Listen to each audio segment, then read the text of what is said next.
예, 할렐루야. 9월 11일 금요일 날짜입니다. 오늘 본문 말씀은 예레미야 31장 1절에서 9절 말씀 보도록 하겠습니다. 여호와의 말씀이니라. 그때 내가 이스라엘 모든 종족의 하나님이 되고 그들은 내 백성이 되리라. 여호와께서 이같이 말씀하시니라. 칼에서 벗어난 백성이 광야에서 은혜를 입었나니 곧 내가 이스라엘로 안식을 얻게 하러 갈 때에라. 옛적에 여호와께서 나에게 나타나사 내가 영원한 사랑으로 너를 사랑하기에 인자함으로 너를 이끌었다 하였노라. 처녀 이스라엘아, 내가 다시 너를 세우리니 내가 세움을 입을 것이요 내가 다시 소고를 들고 즐거워하는 자들과 함께 춤추며 나아오리라. 내가 다시 사마리아 산들에 포도나무를 심되 심는 자가 그 열매를 따기 시작하리라. 에브라임 산 위에서 파수꾼이 외치는 날이 있을 것이라. 이르기를 너희는 일어나라. 우리가 시온에 올라가서 우리 하나님 여호와께로 나아가자 하리라. 여호와께서 이와 같이 말씀하시니라.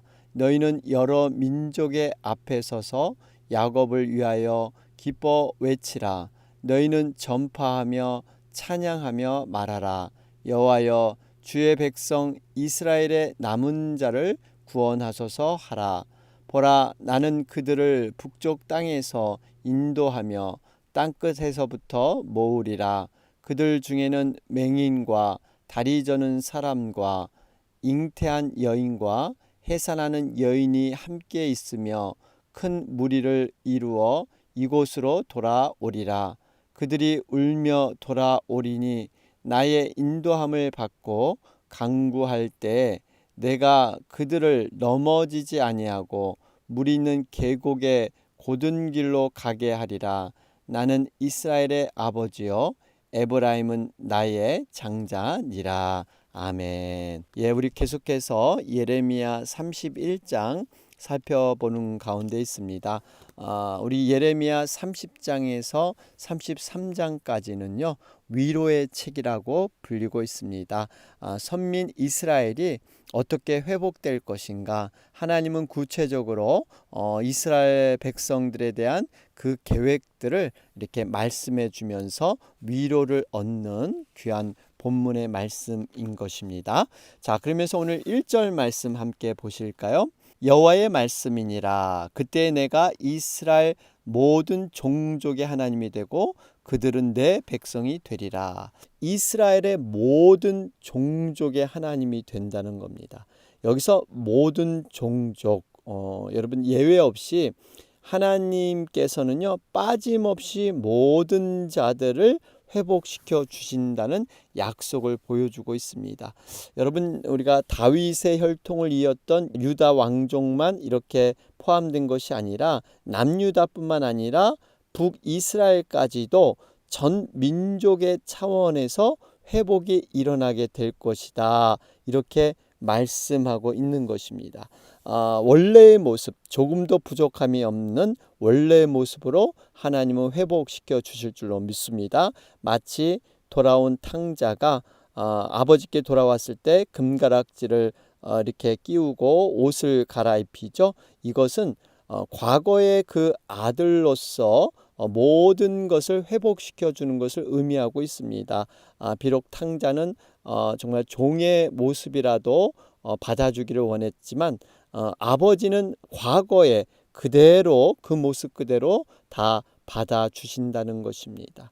하나님의 계획은 이렇습니다. 우리 요한계시록 7장에서도 14만 4천 명 이마에 입맞은 자들이 구원을 받게 되죠.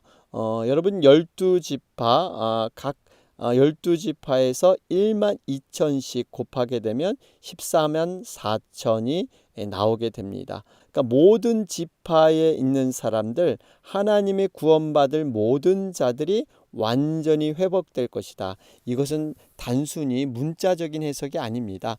그래서 이것을 잘못 해석해서 14만 4천 명 이렇게 문자로만 하는데요. 그것은 잘못된 것이고요.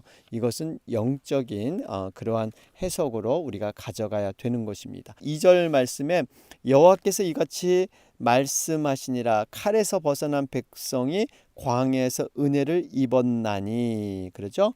여러분, 칼에서 벗어났다는 것은 이 바벨론에서 해방된 것을 의미하고 있죠. 물론 이것을 이제 3절에 보면 옛적에 여호와께서 나에게 나타나사 내가 영원한 사랑으로 너를 사랑하기에 출애굽기 했던 이것을 상징하면서 이렇게 지금 말씀을 전개하고 있습니다. 어쨌든 바벨론과 아수르로부터 포로로 그들이 잡혀갔는데 이들이 이제는 풀려날 것이다 말씀하고 있습니다.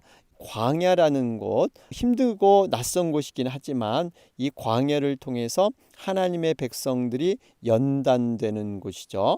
그래서 이 바벨론 포로를 해방돼서 이제 본토로 돌아올 것을 말씀하고 있습니다.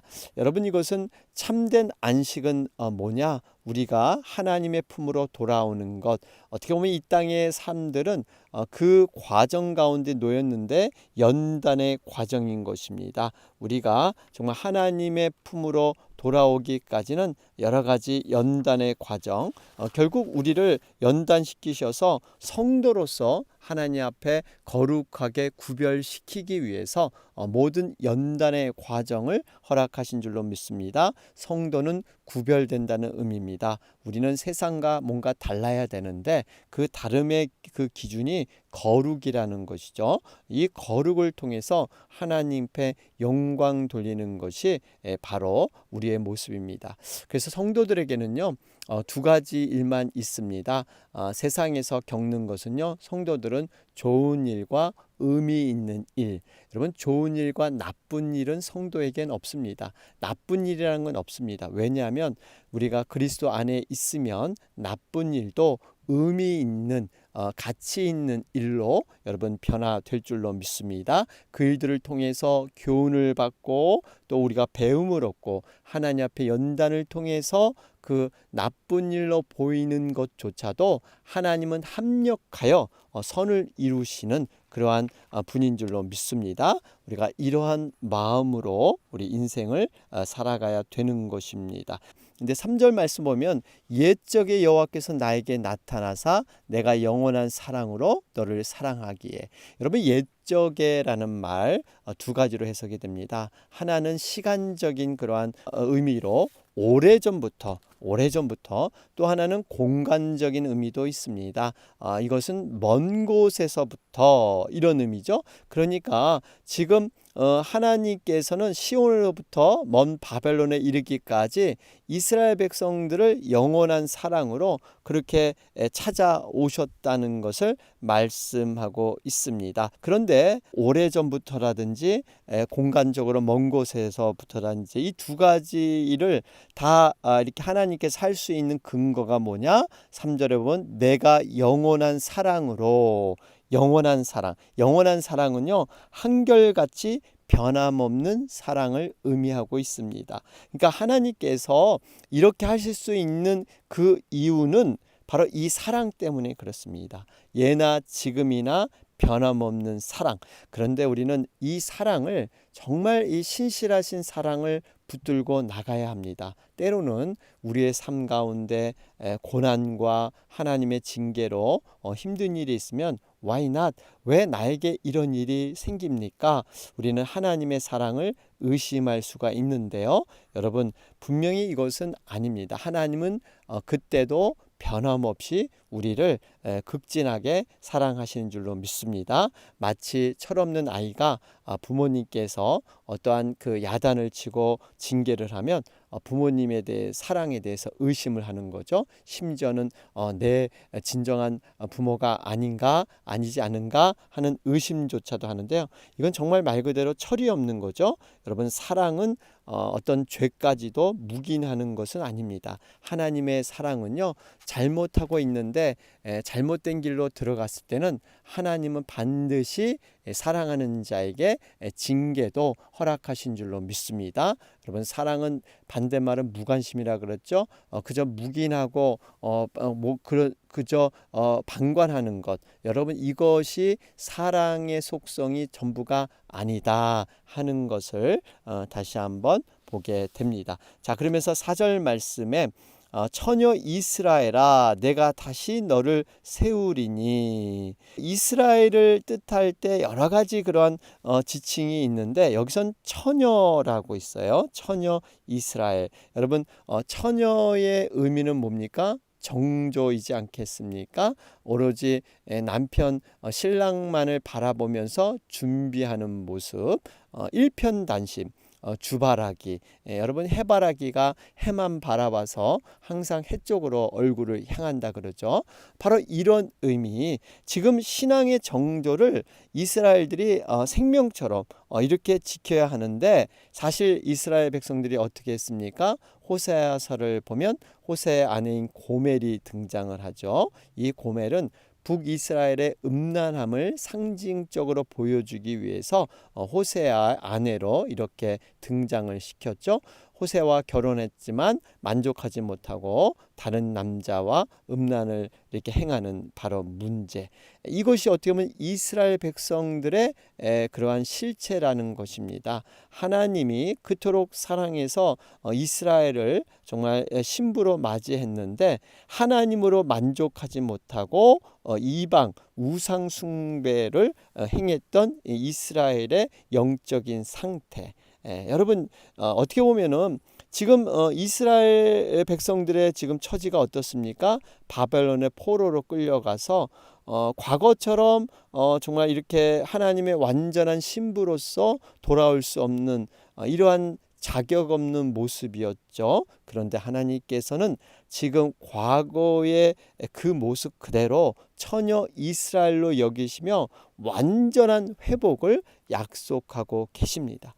여러분, 이것이 정말 하나님의 무한하신 사랑 때문에 가능한 것입니다.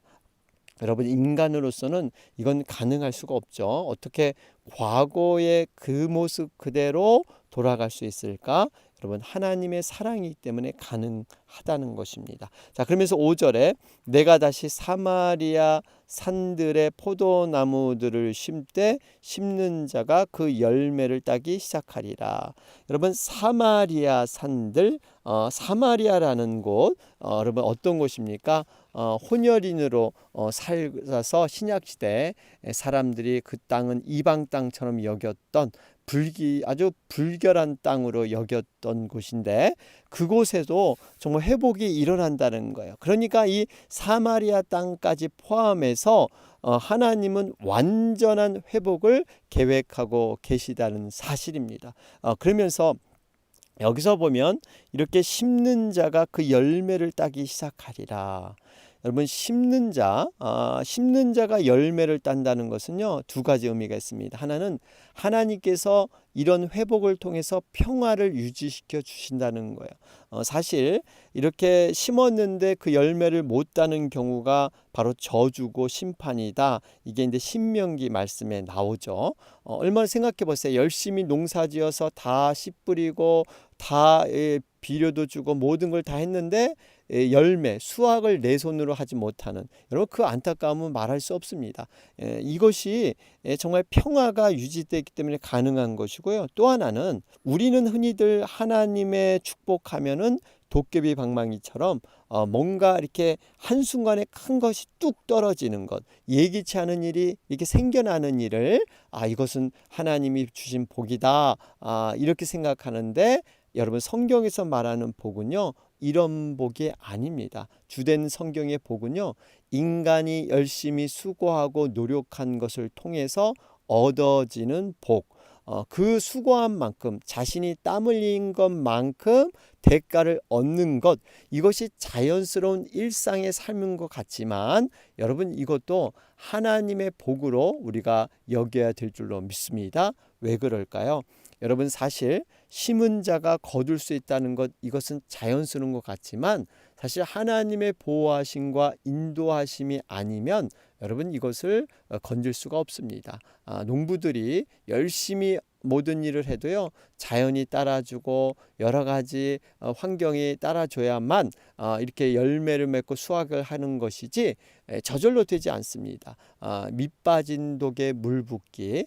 여러분, 하나님이 보호하시고 지켜주시고 이렇게 가려주셔야만, 이 물이 새어 나가지 않고 누수되지 않아야만 여러분 그것이 내 것이 될 수가 있다는 것입니다. 여러분, 그렇기 때문에 일상적인 삶에서의 감사가 너무나 중요합니다. 영적인 사람, 믿음의 사람은요, 일상적인 삶 속에서 하나님의 보호하심과 인도하심을 발견하게 될 줄로 믿습니다. 이것이 바로 영적인 사람이고 성령의 사람의 모습인 것입니다. 그러면서 또 사마리아 산들뿐만 아니라 6절에 보니까 에브라임 산 위에서, 그렇죠? 여러분, 에브라임은 다시 말하면 북이스라엘을 뜻합니다. 사실 북이스라엘, 어떻게 보면 하나님 앞에 패역한 자들이었죠. 우상을 숭배했던 자들입니다. 여러분, 르호보암이 이제 이 세금과 부역을 강화하게 되죠. 그러다 보니까 북쪽의 10지파가 여로보암을 중심으로 뛰어져 나가죠. 그래서 북이스라엘을 세우지 않습니까? 그런데 이 북이스라엘을 세워놓고 예루살렘 성전은 이 남유다에 속해 있었습니다. 그러니까 여로보암은 이 남유다로 이 이스라엘 백성들이 가는 걸 원하지 않았어요. 그곳에 가야 사실 예루살렘에 가야 하나님 앞에 예배 드릴 수 있거든요. 그러다 보니까 이 대안으로 베델과 단에 금송아지 우상을 세우고 백성들에게 이것이 하나님이다, 이 우상을 섬겨라, 이렇게 강요하게 되죠. 이로 말미암아 북이스라엘 백성들이 이방인들과 다름없는 이러한 우상에 빠지게 됩니다. 사실 여러분, 인생의 가장 큰 복은 하나님을 알고 하나님을 섬기는 것 아니겠습니까? 이스라엘 백성들은 그것이 유일한 복인지 알았는데 이것이 다 무너진 거예요. 그런데 하나님께서 이 북이스라엘, 그들의 죄악이 참으로 크지만 그것조차도 하나님은 회복시켜 주셔서 똑같이 하나님의 사람으로 이렇게 만들어 주시겠다. 그래서 6절에 너희는 일어나라, 우리가 시온에 올라가서 우리 하나님 여호와께로 나아가자. 여러분, 이 말씀이에요. 그러니까 시온, 바로 예루살렘에 너희 북이스라엘도 초청한다. 너희들 일어나서 다시 나에게 올 것이다. 이렇게 하나님은 회복을 약속하고 계십니다. 여러분, 하나님은 참 멋진 하나님이신 줄로 믿습니다. 북이스라엘까지도 이렇게 포함해서 완전한 회복으로 이루시는 하나님, 이것이 하나님의 계획인 줄로 믿습니다. 그러면서 7절에 여호와께서 이와 같이 말씀하시니라, 너희는 여러 민족의 앞에 서서 야곱을 위하여 기뻐 외치라. 여러분, 여기서 해석을 좀 우리가 눈여겨야 될 것이 바로 이 부분이에요. 너희는 여러 민족의 앞에 서서 야곱을 위하여 기뻐 외치라. 여러분, 이 부분이 어떻게 해석이 되냐면 우리가 영어 성경을 좀 보면 더 뜻이 분명해지고 있죠.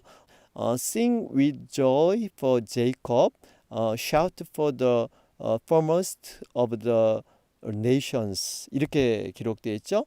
여기 보면은 야곱을 위해서 외치라, 그러면서 이 외치는 것이 바로 for the foremost of the nations, 이건 다른 성경에는 the chief of the nations, 그렇게 나오죠. 이 의미는 야곱의 머리, 야곱의 리더, 이걸 위해서 외치라, 이런 뜻으로 성경이 기록되어 있습니다. 너희는 만민의 머리 야곱을 위하여 기뻐 외치라, 이런 뜻이에요.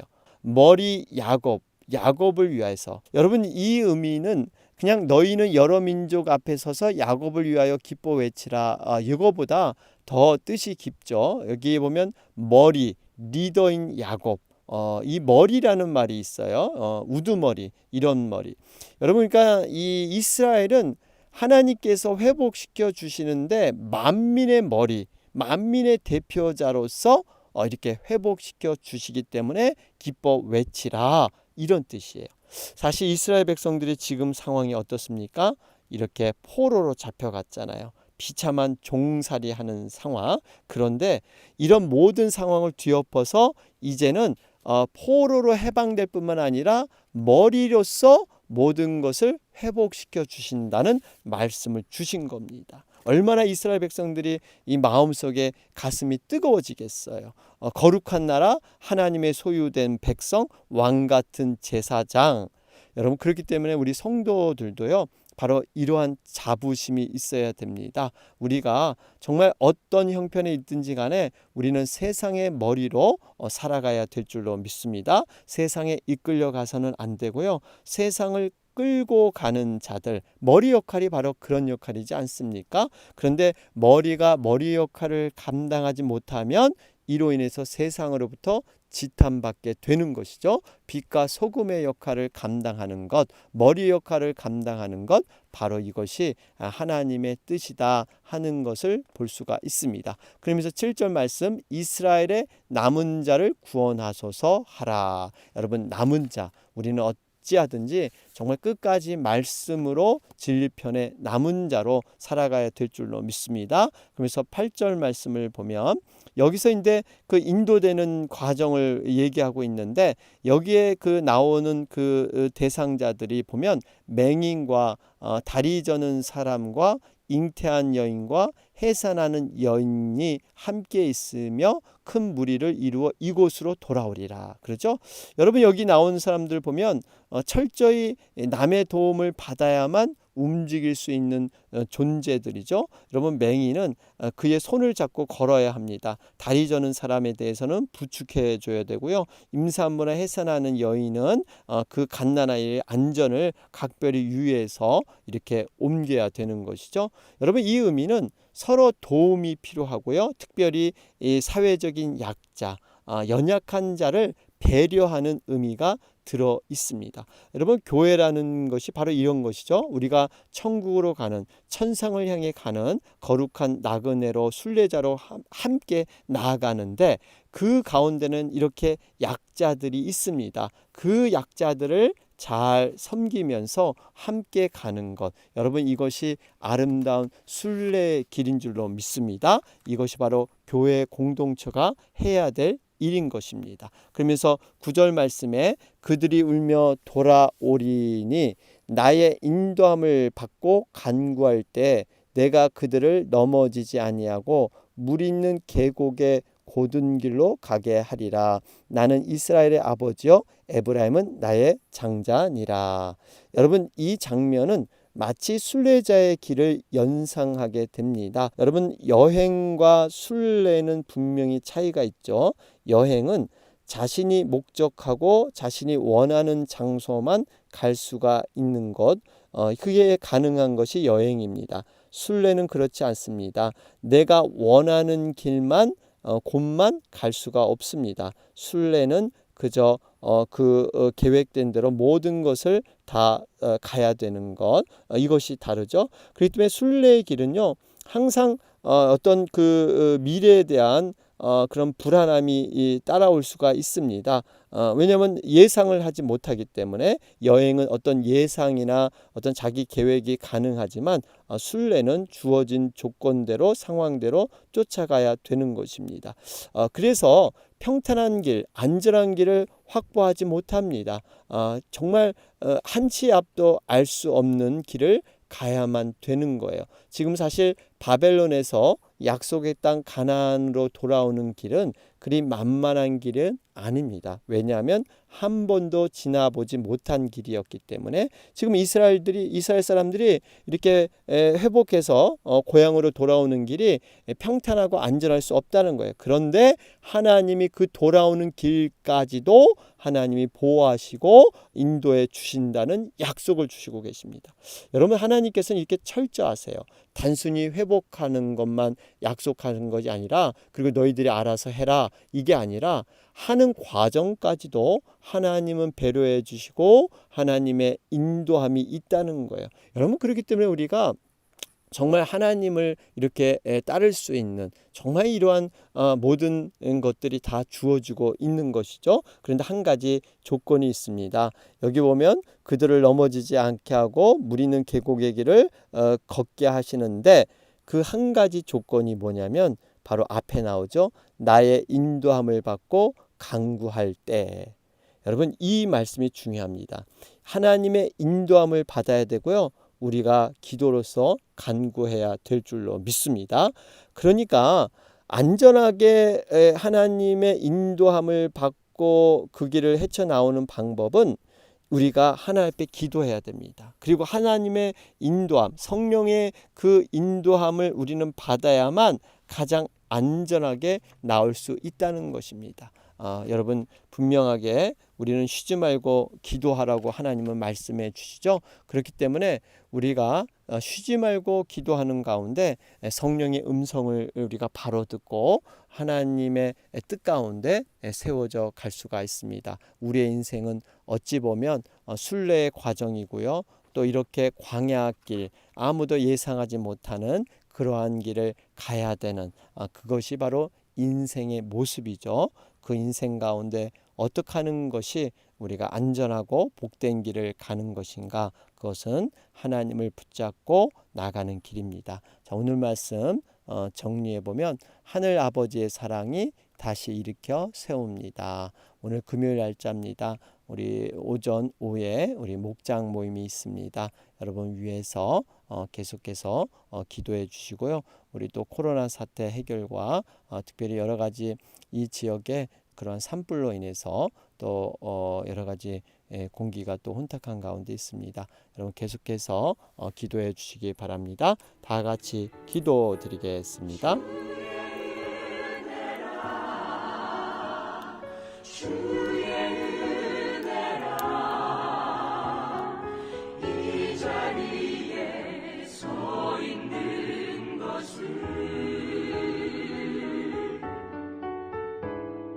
주